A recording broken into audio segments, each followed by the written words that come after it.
Good morning, student. Today we will read about soil erosion and conservation.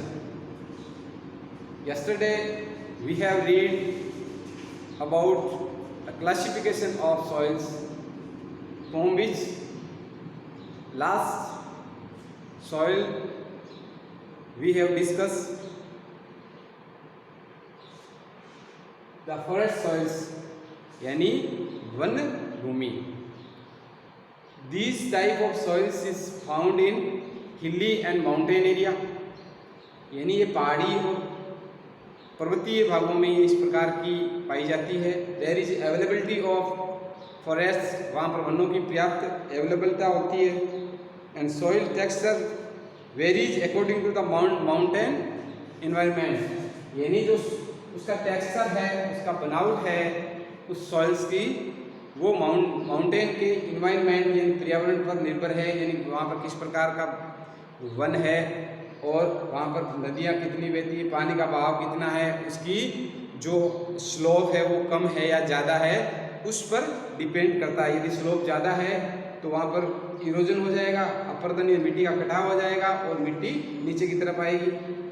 They are loamy and silty in valley sides, valley यानी नदी घाटी के अंदर जहाँ पर इसकी हाइट कम होती है वहाँ पर ये दोमट और सिल्ट टाइप में यानी महीन कणों वाली मिट्टी होती है. Course drain in the upper slopes, यानी जहाँ पर उसके अपर स्लोप्स है यानी पहाड़ों की तलहटी में जहाँ इसके स्लोप ज़्यादा हैं वहाँ पर कंकर के रूप में पाई जाती है. In the snow-covered area of Himalayas, soil experience denudation and acidic and lower humus contents, यानी जहाँ पर बर्फ़ पड़ती है उस एरिया के अंदर इसमें ह्यूमस कम पाई जाती है, क्योंकि ये पानी के साथ जो इसके फर्टाइल्स कंटेन है वो बह जाते हैं. और the soil found in lower parts of valley particularly on river terraces and alluvial fans are fertiles. हालांकि जो आपकी वैली या घाटियों में, नदी घाटियों में जो ये मृदा पाई जाती है वो अपेक्षाकृत काफ़ी उपजाऊ होती है और वहाँ पर कृषि की जाती है. इसके अलावा इस मिट्टी को भी हम पहाड़ी इलाकों में भी खेती करते हैं, उसको थोड़ा बहुत मैनेज करना पड़ता है और उसमें उसकी फर्टिलिटी को बढ़ाया जाता है कृत्रिम तरीके से. Soil erosion, the denudation of soil cover the subsequent washing down in discrete soil erosion, यानी डेनुडेशन ऑफ द सॉइल्स, मृदा का अपरदन, मृदा का कटाव उस पर डिपेंड है. Cover washing down in described soil erosion, यानी जब मिट्टी के बहाव के साथ बह जाती है मिट्टी, उसकी ऊपरी परत बह जाती है तो अपरदन कहलाता है. उसका मीडिया कुछ भी हो सकता है. मीडियम यानी ये हवा के साथ भी मिट्टी का कटाव हो सकता है, वाटर के साथ में भी हो सकता है और अन्य प्राकृतिक कारण प्लस ह्यूमन एक्टिविटी, मानवीय जो क्रियाएं हैं उसके कारण भी ये जो मृदा अपरदन हो सकता है. तो आपको डेफिनेशन लिखनी है. The denudation of the soil cover and subsequently washing down is described as a soil erosion. The process of soil formation and erosion go on simultaneously, यानी जो इसका अपरदन और बनना मिट्टी का ये लगातार चलता रहता है. तो अब ये क्वेश्चन उठता है तो फिर इसका अपरदन ज़्यादा क्यों हो जाता है?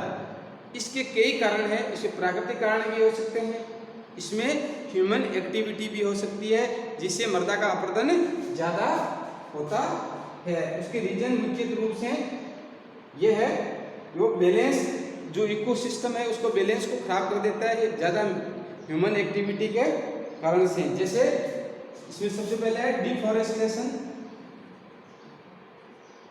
यानी वन उन्मूलन. वनों का मानवीय क्रियाएं ज़्यादा बढ़ने से, आबादी ज़्यादा बढ़ने से वनों का ह्रास हो रहा है और इस कारण से भूमि का अपरदन हो गया. दूसरा overgrazing,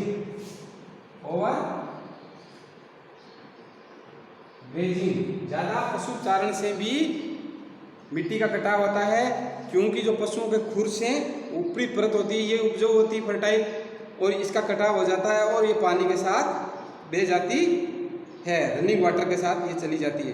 construction and mining, construction भी इसके लिए जिम्मेदार, जो भी हम निर्माण करते हैं, जैसे रोड बना रहे हैं या कुछ भी कर रहे हैं, तो पेड़ पौधों को काट देते हैं, तब भी मिट्टी का अपरदन होता है।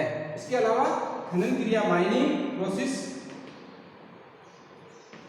processes are also responsible for the denudation of the soils, while natural process, इसके अलावा besides it, some natural forces are also responsible for the soil erosion such as winds, water, glacier etc. यानी वायु के द्वारा, glacier के द्वारा और पानी के द्वारा ये मिट्टी का इरोजन होता है। Running water cuts through the clay soils and make deep channels.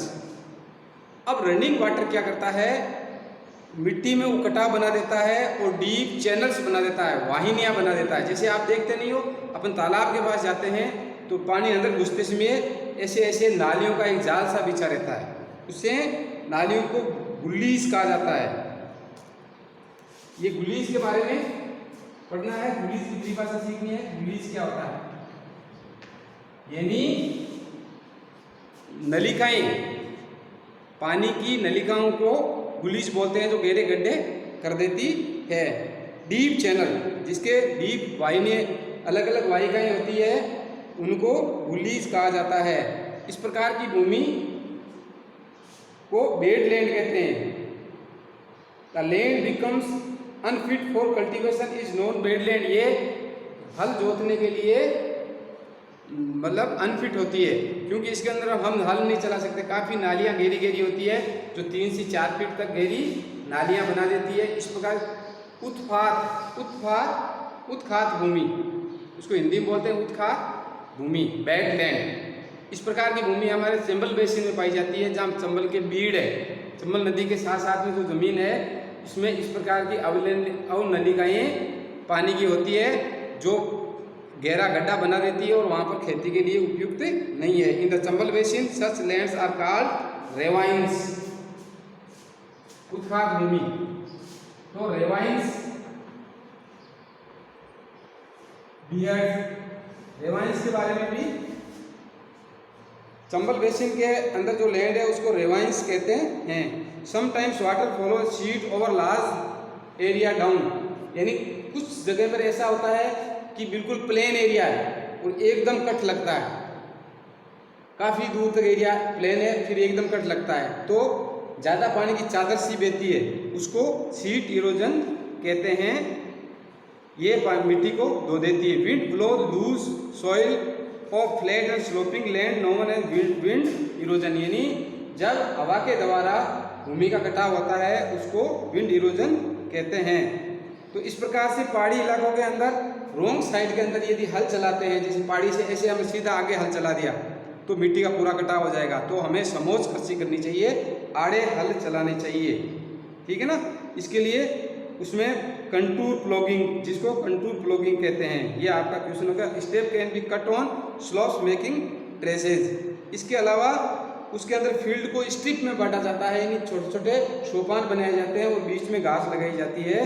तो इस प्रकार से उसको शेल्टर मतलब प्लांटिंग स्ट्रिप क्रॉपिंग सिस्टम भी कहते हैं। तो इस प्रकार से हम ये कृषि में मिट्टी कटाव को रोक सकते हैं।